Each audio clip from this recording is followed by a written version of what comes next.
let's talk about the Darling in the Frankxx. Now, Darling in the Frankxx. Now, I've seen 5 episodes in this mug. 5. And I can already tell you, 0. You don't fuck with this bitch. This bitch, if she says you are her darling, you are her darling. You do not go nowhere. You don't look at the other chick. You don't look at this chick. You don't look at the next chick. She means you are her darling. You eat what she eats. You shit when she shits. You piss when she piss. She is pretty much a master. You a bitch. I swear to God, this is actually an enjoyable anime. I like it for so many reasons. So many reasons. It reminds me of Kill la Kill. The animation art style definitely does. But what it definitely reminds me of is Neon or Evelyn. Or some people pronounce it Neon Evelyn or Genesis or whatever. However you pronounce it, I pronounce it as Neon Evelyn. It reminds me a little of that too.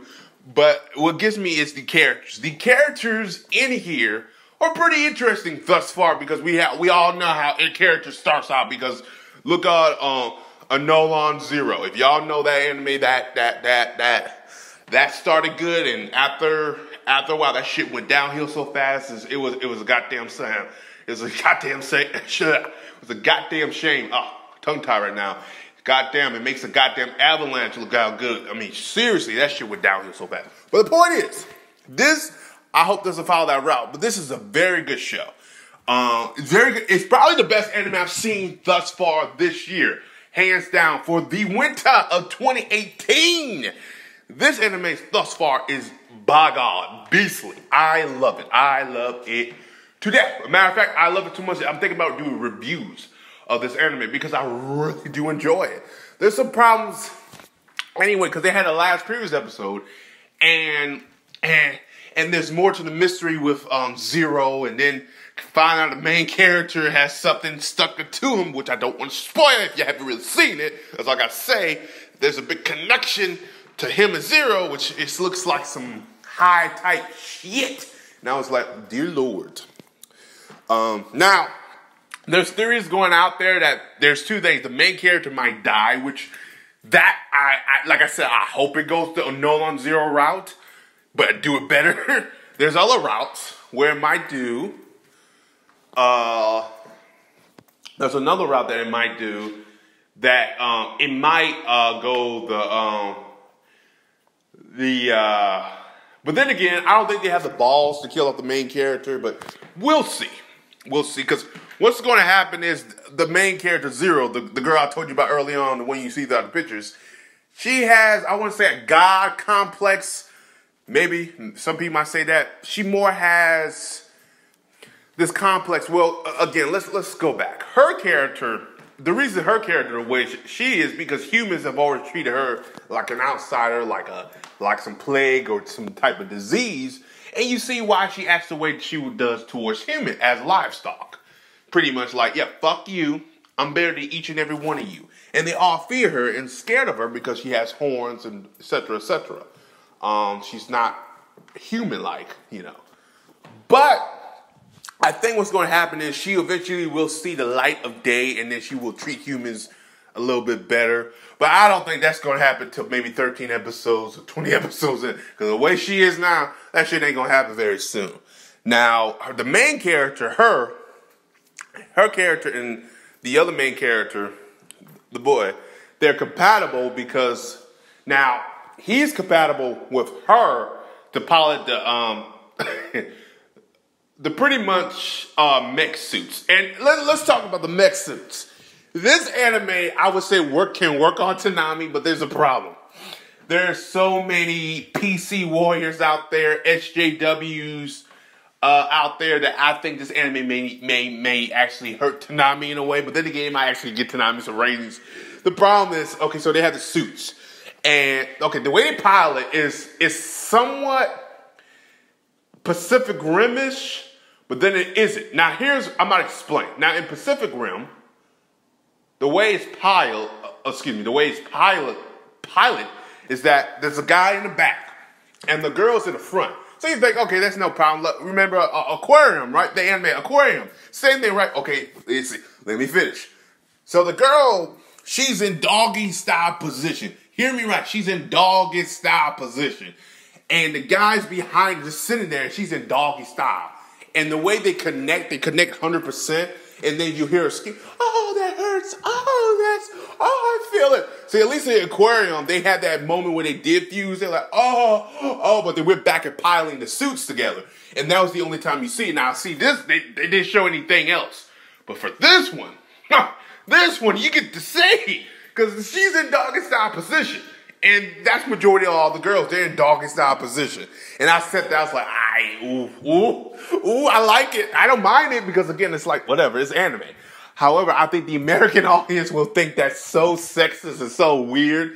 I don't think that will work. However, if Toonami had any balls, which lately they don't have, sorry, they should air it.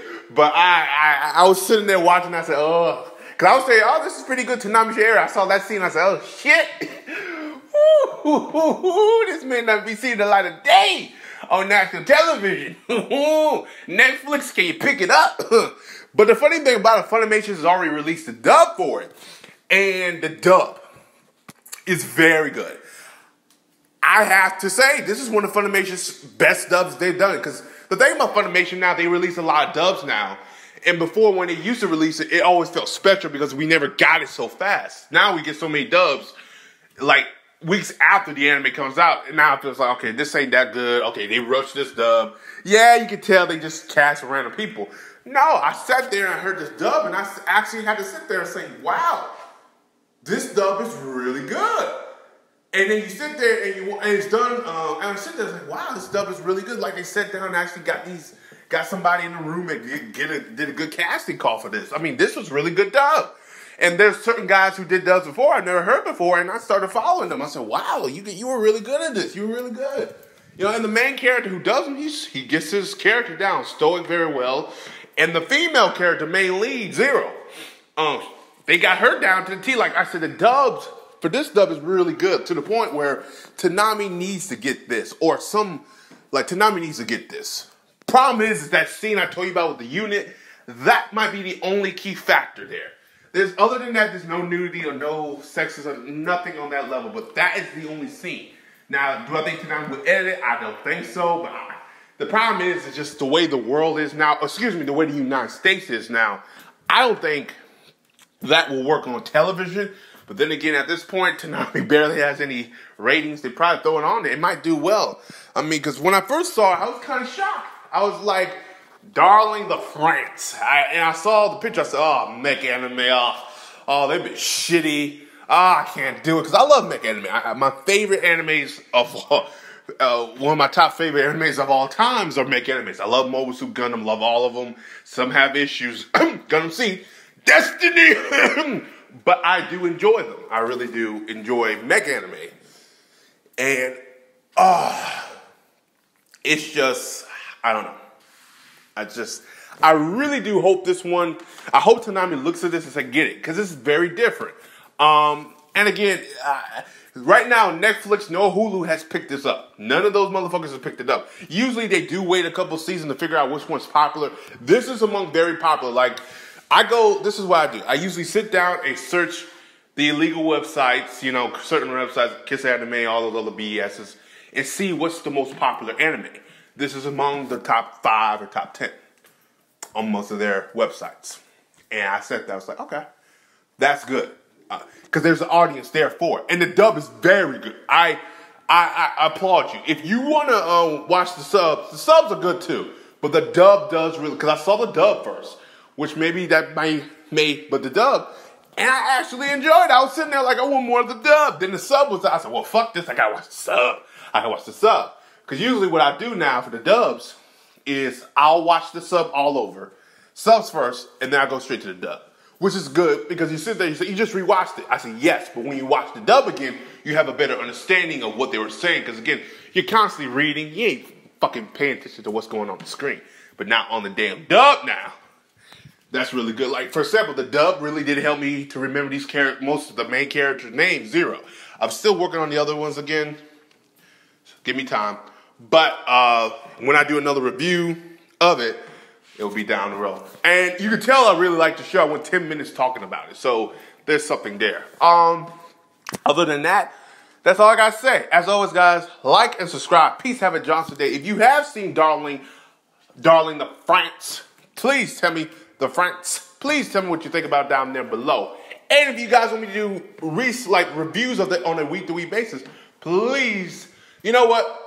I'll see how my schedule is, because I got to pick a date to do that. And then let me know if you guys want that too. But as always, guys, I'll talk to you later. Thank you for coming again to Teen Titans School. And have a Johnson D.